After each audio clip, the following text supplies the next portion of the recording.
Good morning. My name is Stephanie Misas. I am the founder of the Misas Law Practice. I am going to introduce you to this 4-part series on how to best expand in a U.S. market, especially if you are a foreign company, but this applies to local company as well. My law firm helps mostly in 4 departments, which we're all going to touch upon in this 4-part series, from corporate law, do you need a corporation and why, to contracts, the importance of having a solid contract. We're also going to briefly discuss about employment law, and finally, intellectual property and how to best protect those types of assets. Now, keep in mind, those are only going to be 4 to 5 minute videos. If you have any questions, feel free to reach out. Also, please note that this does not create a client-attorney relationship.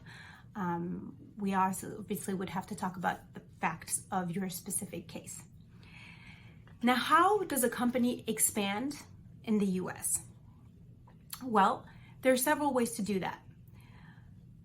First, a company has to figure out and evaluate their opportunities and how they want to exploit them in the US.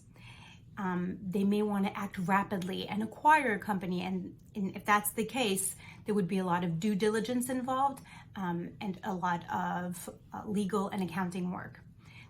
The company may want to do work on more of a budget, so that would mean working with an agent, a distributor, and not having an affiliate entity at all in the US.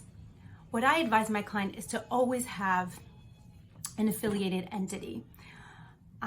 That means incorporating in the United States. Why do that? First, you have to figure out what is best for your company, i.e., you want to think about the state of incorporation, the type of structure that you need. The common feature of all subsidiaries in the US is that the controlling interest will be either totally or partially held by the mother company, generally for most of my clients in Europe.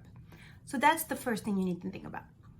The second thing you need to about is that the main advantage of having a subsidiary in the United States is to protect the mother company.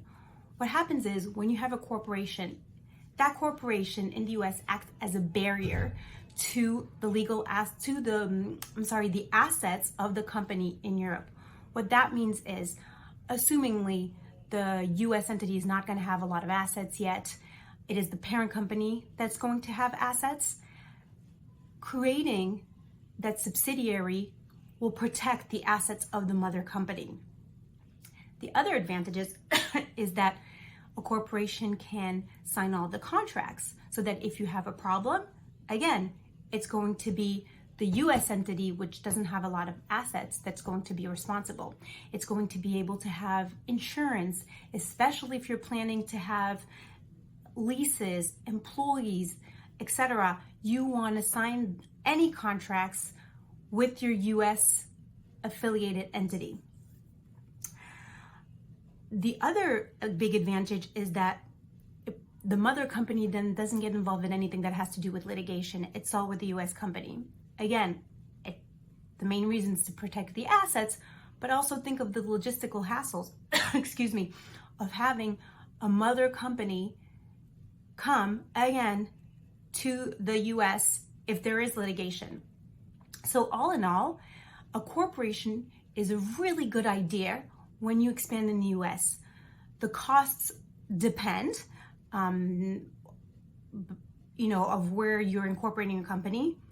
There's no legal requirement to get a lawyer, so you don't have to act with a lawyer, but I strongly advise it. You have to figure out what your budget is and also what the legal services are that you're going to get within your budget. When you pick your attorney, make sure that you try to pick that person who can act sort of like a business partner. What that means is you can't be afraid to call them every second in order to get legal advice, because you're going to be billed. Make sure that you work with someone that's within your budget, that's within your needs, that can give you proper corporate records, that can draft everything within your budget. In the same way that you would not contract and have a partner that you don't trust, make sure that it's someone you trust. Ask questions that you would ask of a business partner. What is your background? What is your experience? Have you worked in one or more firm? Things of that nature that you would ask a business partner are important.